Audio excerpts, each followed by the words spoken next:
Hey, Raj.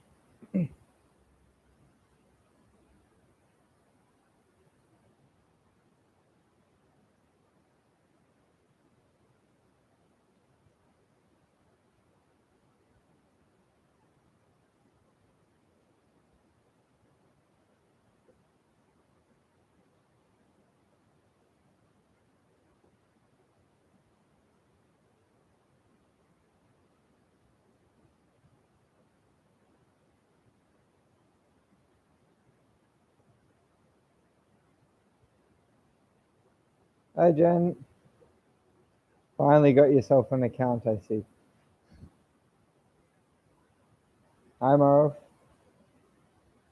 Can you guys hear me okay? Is this all right?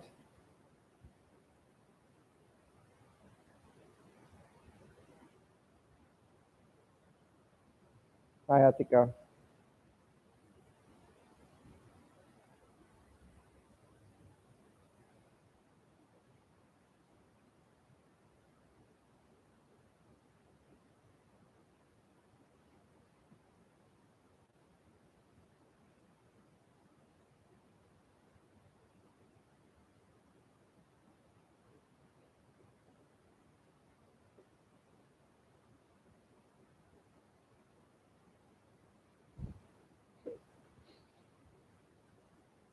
Yeah, it's getting there. Except it seems to be growing too longer on this side than it is on this side for some weird reason. I'm not really sure why.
Yeah, don't worry. We're not going to start until about 5, maybe 10 past. We'll give everybody a chance to get here.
We'll get into stouts and dark ales in the next one, Jenny.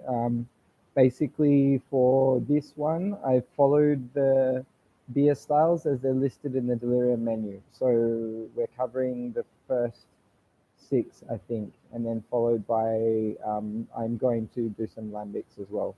Next one will be all about darks, dark ales, stouts, IPAs, all that sort of stuff.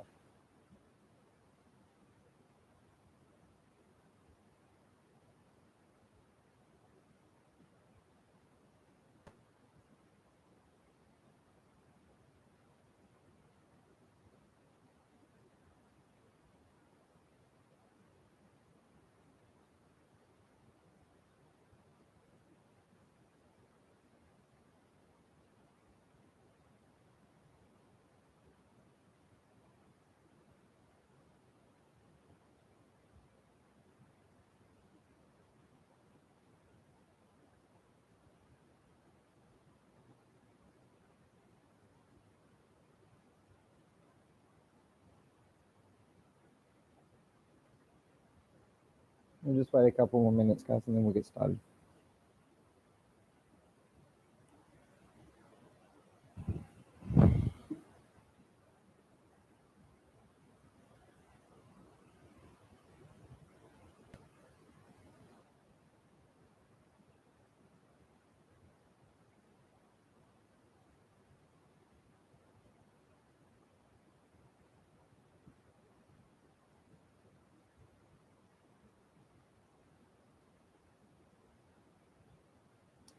I'm not too bad, Iman.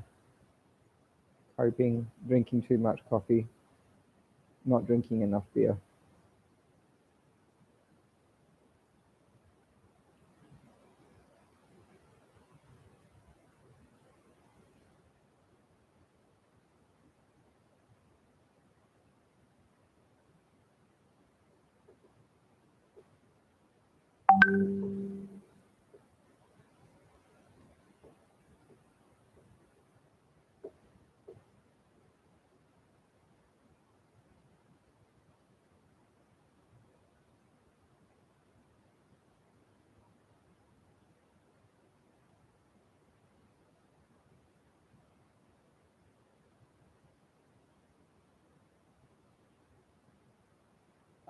Unfortunately, Iman, I am stuck with just instant coffee.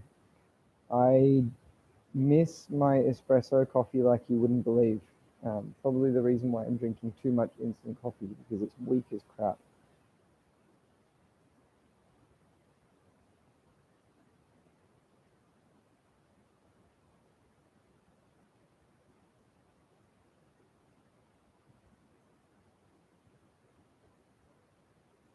All right, give it one more minute and then we'll get started.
All right, then let's get started, shall we?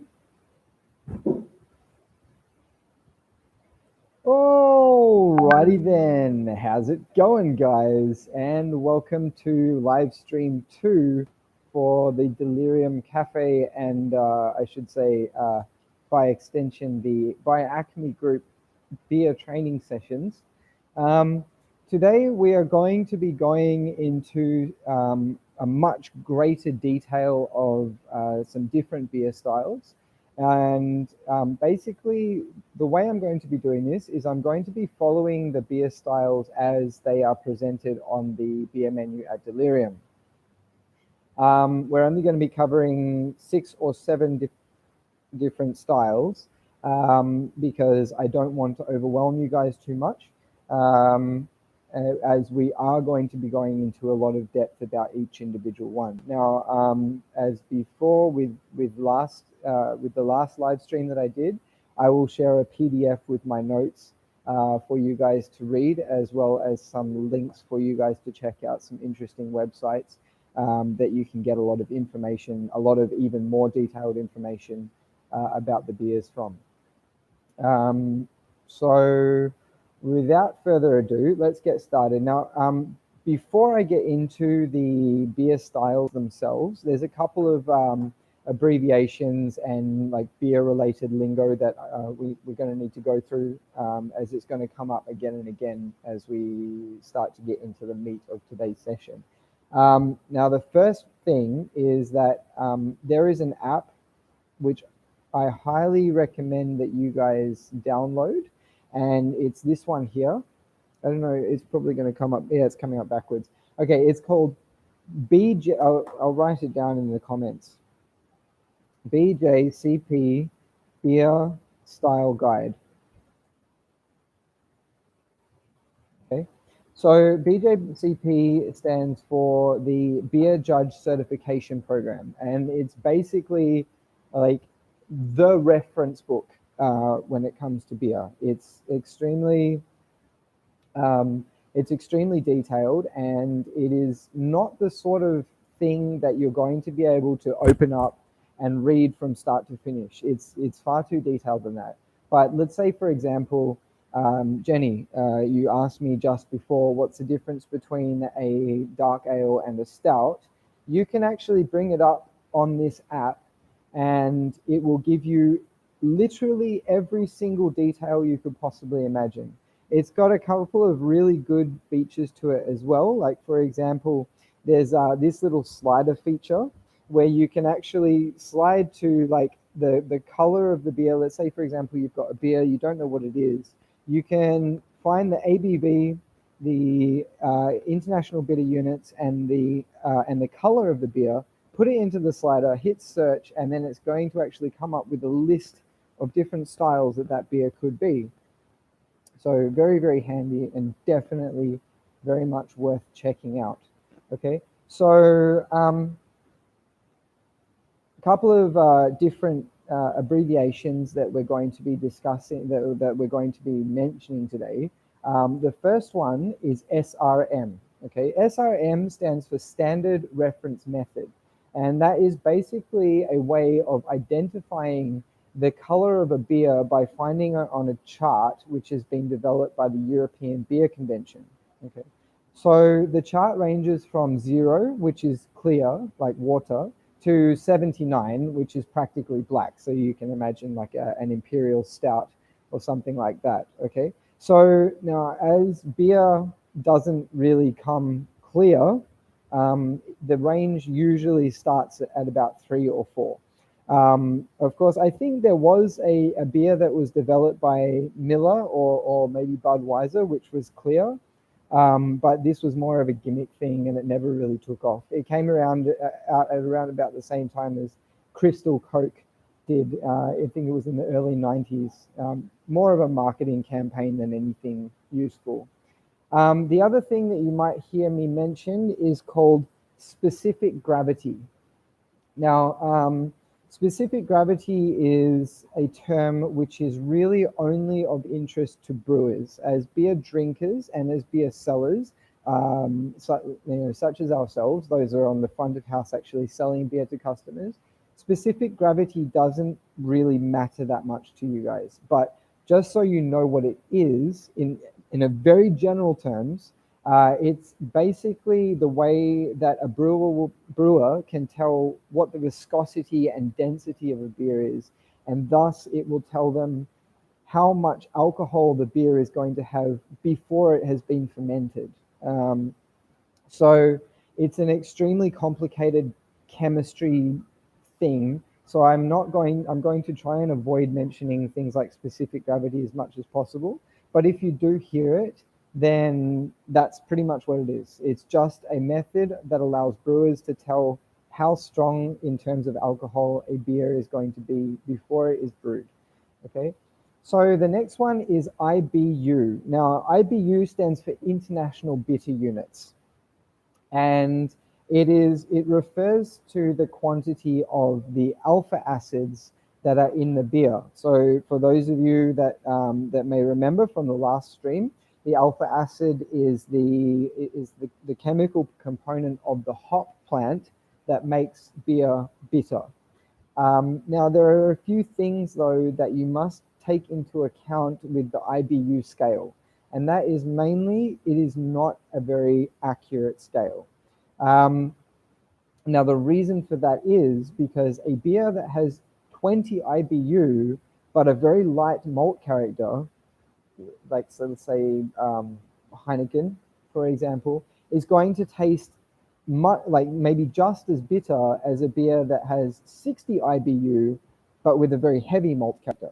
And then the last thing that you have to remember about IBU is that these days there are a lot of people that use IBU as a marketing strategy. But in reality, the maximum that a human being can taste in terms of bitterness is about 110 IBU. Anything above that, and your palate literally cannot process it, your brain cannot understand it, so it doesn't make any difference. Once it hits 110 IBU, you're not going to taste anything more bitter than that. There are some beers out there that are like, 1,800 IBU, 2,000 IBU, but in reality, you're only going to taste 110 out of those 2,000 IBUs because your tongue literally can't take any more than that.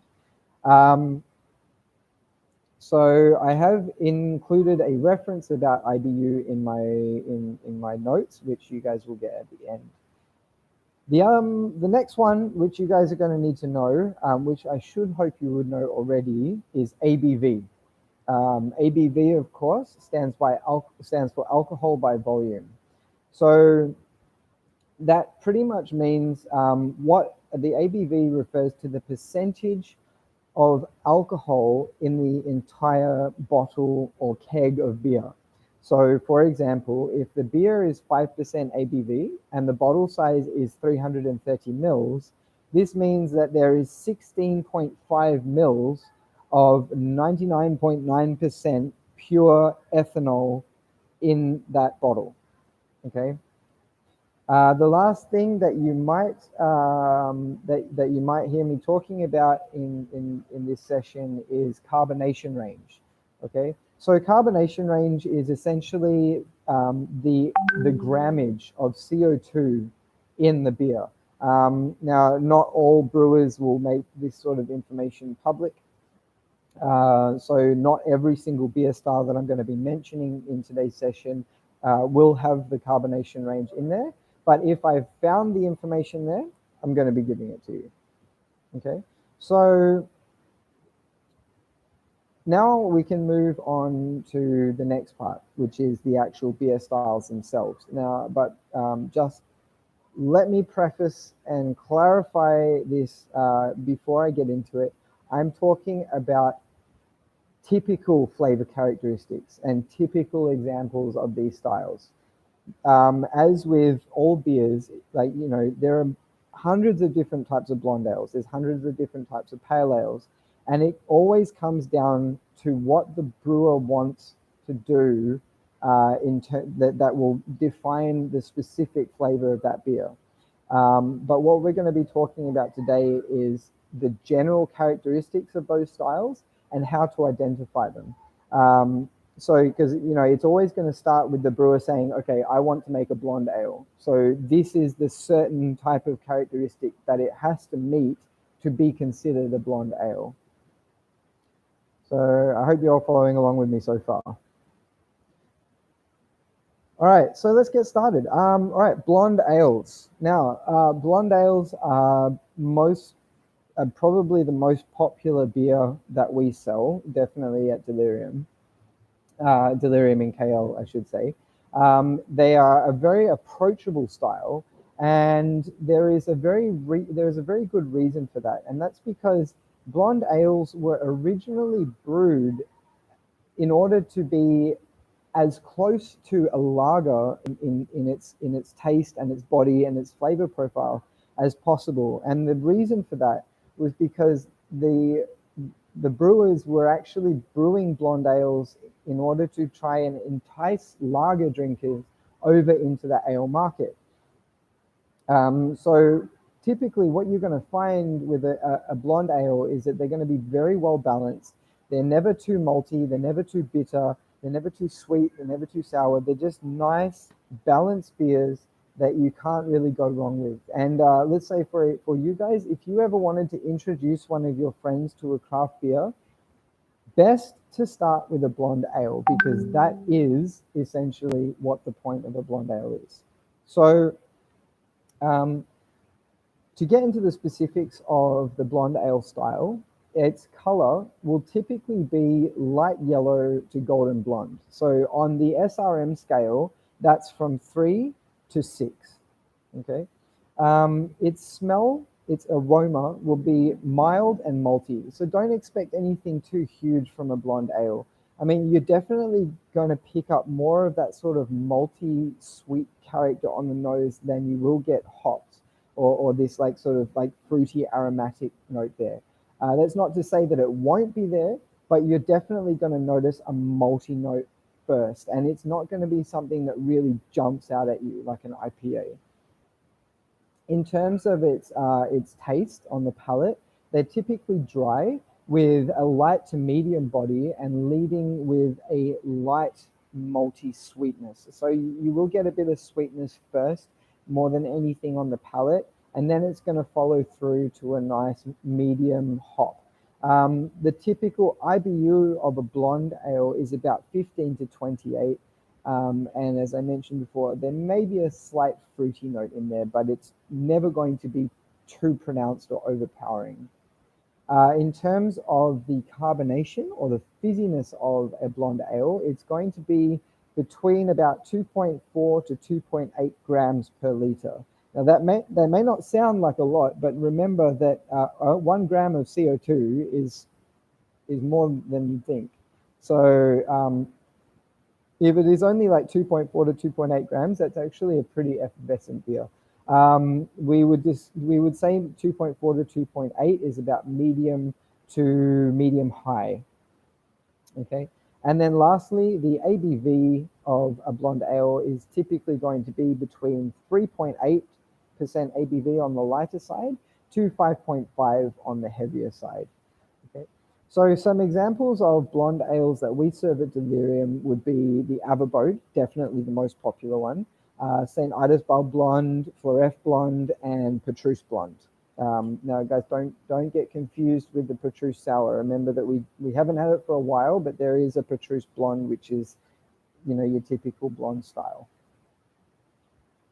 Okay, so next we're going to be moving on to pale ales. Now, pale ales are not typically something that you would find brewed in Belgium. I'm sure that there are some Belgian breweries that do pale ales, but they're not a particularly popular style in Belgium.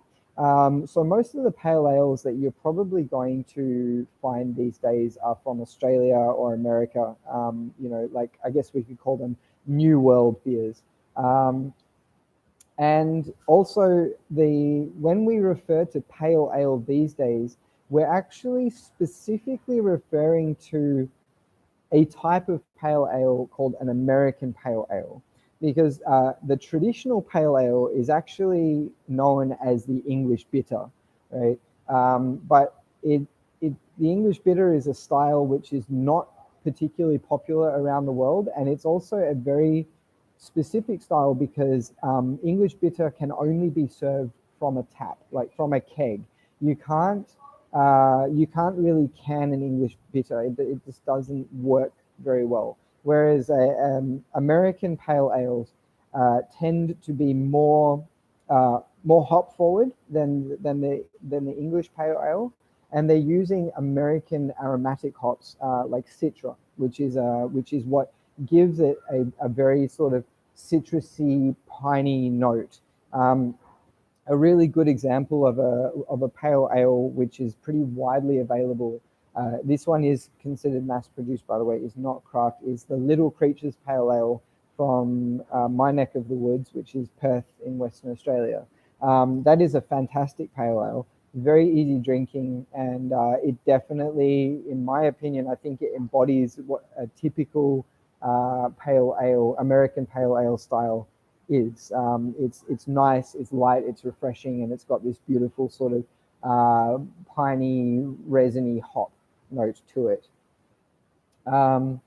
So in terms of its color, pale ale is typically going to be light yellow to dark gold. So we're looking at about 5 to 13 SRM. On the nose, you're going to find typically fruity and fresh notes with, as I mentioned before, a very noticeable sort of pine or resin or citrus aroma from the hops that are being used.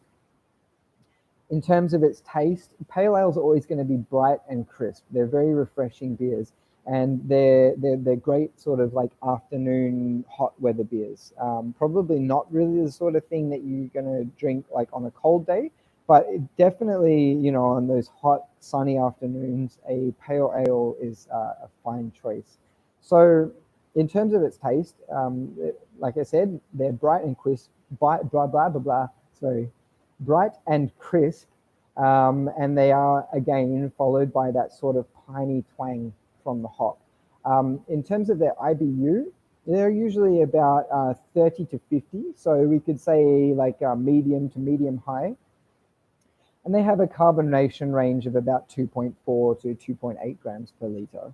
The ABV of your typical pale ale will be for about 4.5% to 6.5%.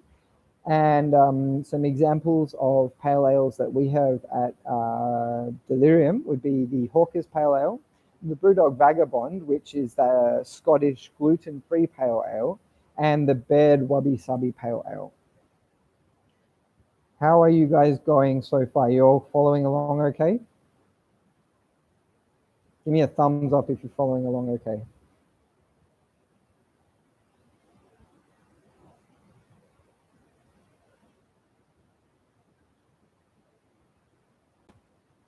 I think there might be a delay on the chat. So I'm just going to assume that you're all going okay, and we're going to keep going. Okay? Right. So next up is golden ales. Now, golden ale is probably about the third most popular beer that we have at Delirium. And let me just begin by saying that there are quite a few different types of golden ale. As in, you know, like there's American golden ales and, you know, French golden ales, and these all have not very different, but different enough that it makes a difference. So the golden ales that I'm going to be explaining to you guys now are Belgian golden ales, and I've chosen Belgian golden ales for two reasons. One, because Delirium is a Belgian brand, and two, because Belgian beer is arguably considered to be the best in the world. So that's why I've chosen that. So to start off with, the color of a typical golden ale is going to be about 6 to 12 on the SRM scale, putting it at about yellow to medium gold. And guys, just to let you know, like I said before, the BJCP app does have that color scale on it, just to show you what it looks like. I'll bring it up here. So this is the color scale. They call it something else on the BJCP app. They call it EBC, but it's the same thing. The scale is exactly the same, right? So you can reference this if you want to actually see what the numbers specifically mean, okay? All right, so going back to the golden ales, in terms of the smell, they usually lead with a spicy, fruity note. Typically, if you can think of things like pear, orange, apple, and maybe some like spice. Like when I say spice, I'm not talking about chili spice. I'm talking about spices like coriander, clove, you know, that sort of thing. Okay, So golden ales will typically be slightly peppery on the nose as well because they have quite a high alcohol volume. So and that we typically impart this sort of pepperiness when it's on the nose. You might also find hints of like an aromatic and floral hop character that would typically be present. Although golden ales definitely are more malt forward. They're malty beers. They're designed to be more towards malt than hop. But the hop character is definitely there. So in terms of its flavor, Belgian golden ales are typically quite strong and quite complex. So it's a bit more of an advanced beer, maybe not something that you'd want to jump into if you're not particularly versed with beer. And let's say if you're a beginner into the craft beer market, a golden ale is something that you definitely want to experience, but maybe not start with. As some of the particular flavor profiles may be not identifiable by an untrained palate. And of course, they do tend to be fruity and spicy, as I mentioned before. So the typical IBU of a Belgian golden ale would be about 22 to 35.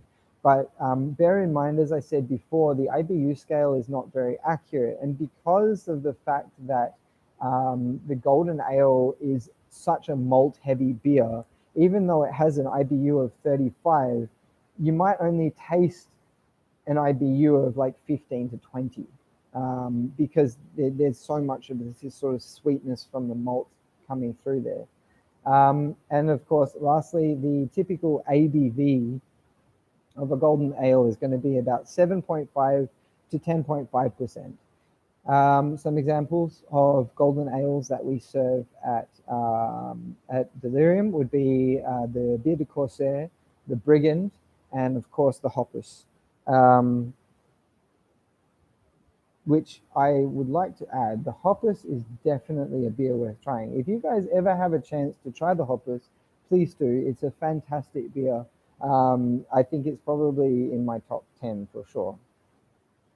Okay, so moving on. So next we will talk about triples. Now, for those of you that remember, the triple is actually it was a term which was originally used by the Westmalle Trappist Brewery as a way of telling people that their beer had triple the amount of malt in it than a typical blonde ale would have. Okay, so obviously from that, you would expect that it is going to lead with a very heavy malt character. In terms of its its look, when you're looking at the beer, it's going to be deep yellow to a deep gold, which is about 9 to 14 on the SRM scale, and it's going to have a clearly visible effervescence. So when you look at the beer in the glass, you're going to see a lot of what we call nucleation sites. So this is like points where the carbon dioxide is actually, what do you call it? It's like coming out of the beer solution and bubbling up to the top. In terms of its smell, triples often lead with a very complex bouquet. A bouquet is like a collective term for all of the different smells inside the beer. So it will typically lead with a complex bouquet of spicy, almost clove-like notes. And then after that, you would typically find that it might have a light citrus note and very, very typically banana. When you smell a triple, it's quite common to get this sort of banana note from it, much like a whiskey. A lot of people that are just getting into like identifying different type of whiskeys will say that they often smell banana, and it's the same sort of thing with a triple. I haven't really found out any specific reasons why that is, but I have a feeling that it might have to do with the malt. Because when you use a lot of malt, it seems to elicit that sort of banana reaction in the nose. The beer typically finishes with a noticeable honey-like malt note again on the nose. So when you're smelling it, that last bit that you get into your nose might be very sweet and honey-like. Moving on to the taste, it's triple ales, because of their origins and origins of being like a Trappist beer. They generally tend to be quite superbly balanced is the best way to say it. And the flavor profile is usually that of something spicy and fruity. So they're not typically going to be particularly bitter or hop forward. Again, it's a very, very malty beer, and that is the point of it. It's designed to really lead with that malt character, which will give it this sweet, spicy note. And also because of the fact that they're using a lot of malt, you're going to get a high alcohol content. However, even though triples do have a high alcohol content, they tend to be so well balanced that it's not particularly noticeable. So when you're drinking a triple, you're not going to notice the alcohol very much. So it's one of those beers that we refer to as being treacherous, because as you drink it, you're not going to realize how drunk you're getting until you stand up. So for those of you that work in Delirium, you've no doubt seen it a couple of times by now, people slamming those triples and then they get up and they kind of sway a bit, because it's, when you get up, it suddenly rushes to your head and then, you just lose your balance a bit.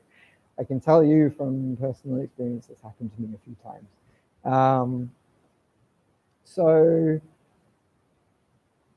the other thing about the taste is, of course, as with all beers these days, there are hops in it. However, they don't really provide too much of a kick in triples. They're often overpowered by the sweetness of the malt. You can notice it there, but again, it's very mild. A typical triple is only about 20 to 40 IBU. On average, in terms of the alcohol volume of a triple, you'd be looking at about 7.5 to 9.5%. Some examples, of course, of triples that we have at Delirium are the Westmalle Triple, the Jam de Bois, and the Bonvu. The Bonvu is another fantastic beer. Highly, highly recommend that one. That one is from the Brasserie du Pont. So we'll see how many of you remember which brewery that is. Okay, so moving on to white ales. Now, white ales are a very interesting style of beer. They are the style itself is about 400 to 500 years old. But around about the 1950s, the beer is actually almost completely gone. The style was almost forgotten. But it was actually, like, the style itself was repopularized by a beer that I bet you many of you have tried, which is Hoegaarden. Now, Hoegaarden, unfortunately these days, 100% of the production of Hoegaarden has been moved to China. So most Belgians really don't consider it to be a Belgian beer anymore, unfortunately. It's still a perfectly fine beer. It's just that it's a very generic version of a white ale. There are plenty of other much better versions out there. Some really, decent examples. There's the Hitachino White Ale from Japan, the Florist Wheat, of course, which is from Brewery Herg, and what else? There's also the Saint Bernardus wheat as well, which is another white ale. So the style itself is quite specific in the way in its ingredients and the way that it's made. So some of you may remember from my previous live stream when I was talking about the two different ways that you can prepare grain for fermentation. The first one is malting, and then the second one is by adding in the alpha and beta amylase as from being grown in a lab. Now, in the case of white ales, this is what is done. Okay, so it's a base of wheat, meaning that it's majority wheat base being 51% or more of wheat, and it hasn't been malted. So they mash up the wheat, They add it into water with the hops as well as coriander and coriander, cardamom, and orange peel. These three ingredients are what we refer to as adjuncts. Adjuncts are non-typical ingredients which are added to beer to impart specific flavors. And certainly with like the Florist wheat, you can definitely get that sort of like orange peel, citrus, and even a bit of like a herby note in there from the coriander and cardamom. Um, because the grain is not malted, it doesn't have a very intense flavor. And you're always going to notice that in terms of its color, a white ale is just that. It's like this sort of milky, pale white color. On the SRM scale, they'll have a score of about 4 to 8, which is very pale to lightly gold. And because of the fact that they're not filtered, that's what really gives them that sort of milky, hazy white color. On the nose, a white ale is going to be very herbaceous and citrusy, as I just mentioned. You're really going to get that sort of coriander and orange peel note. And then in terms of its taste, white ales are very light. They're not a robust beer, and they're a good beer to use to introduce people to beer that don't usually like it. So I'm sure that many of you have met or know people that when you say the word beer to them, the first thing they're going to think is Carlsberg, Tiger, or Heineken, which are usually quite bitter, don't really have much of a malt character. And then because of that, because of their intensity, a lot of people will not like a beer just because of that. That's what they think beer is. They think it's really bitter and not that, not that pleasant. But a white ale, on the other hand, is almost completely the opposite of that. There is practically no bitterness in a white ale whatsoever. Certainly there is a little bit there, but we're only talking about 8 to 20 IBU in something with a very, very mild malt character. So it's not really going to stand out that much. Definitely in terms of its taste, you're going to get this malty sweetness first, and then after that, you're going to get the unmistakable herby, citrusy notes. They are also very low in terms of the alcohol scale, only about 4.5 to 5.5%. So again, a very, very fine afternoon beer, a very good beer to sort of like relax with in the heat, because it's something that you can drink quickly, you can drink a lot of, and it's not going to affect you too much, which is probably the reason why when we serve it at Delirium, we tend to serve a lot more pints than glasses.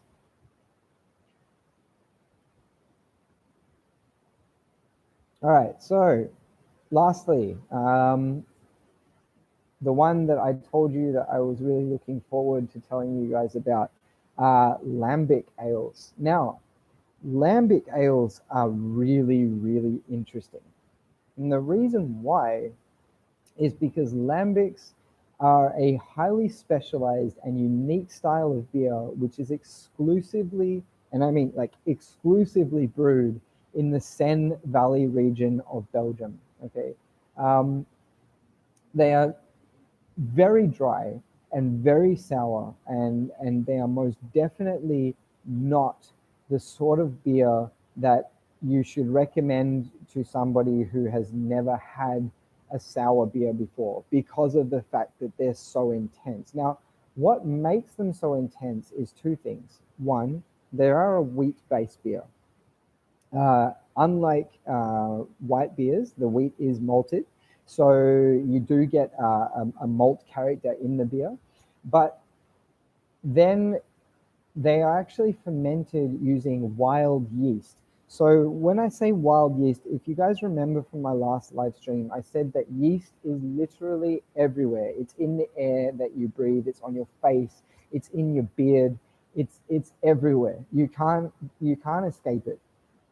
And yeast typically likes to live in more like higher humidity. So they generally, you'll find a higher concentration of yeast in like river systems or streams or anything like that. And there is in fact right through the Seine Valley is a river called the River Seine, not to be confused with the French River Seine. This is the Belgian River Seine. And all of the lambic breweries are actually located on the banks of the River Seine. And they, unlike typical beer fermentation, when they ferment a lambic, they actually leave it in open-topped tanks so that the beer is exposed to the air. Now, usually this is quite a dangerous thing to do because of the fact that you can have bacterial contamination in a beer if you don't seal it up. But the makers of lambic beers, they watch the beer very carefully and they care for it very diligently. So yes, it does have certain bacteria strains in it, but they're not the sort that are going to make you sick. They're like fermentation strains of bacteria. You guys can think the sort of thing that they use to make kimchi, for example, or blue cheese. Like these are bacterial strains that that you can eat without getting sick. So same sort of thing in lambic beers.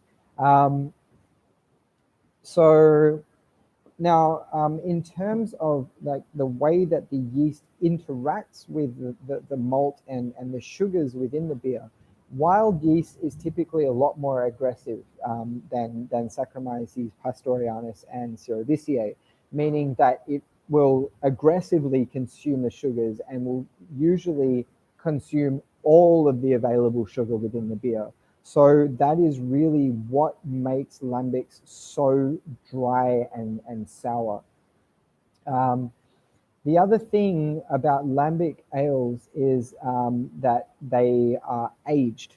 Okay, so you'll quite often hear two kind of terms being thrown around with lambics. You've got young lambics and old lambics, but even a young lambic has been aged for about 6 months, like minimum 6 months. That's what's considered a young lambic. I think anything more than that would be, considered a pre-born lambic. So, it's not ready for drinking yet. And then an old lambic is a lambic that has been aged from typically 1 to 2 years. And they are most often aged in oak barrels, which also gives it a kind of like woody, sappy note in addition to its already dry and sour character. Traditionally, lambics are blended from a blend of young and old to provide a nice balance of complexity in the flavor. And there are 3 main styles of lambic.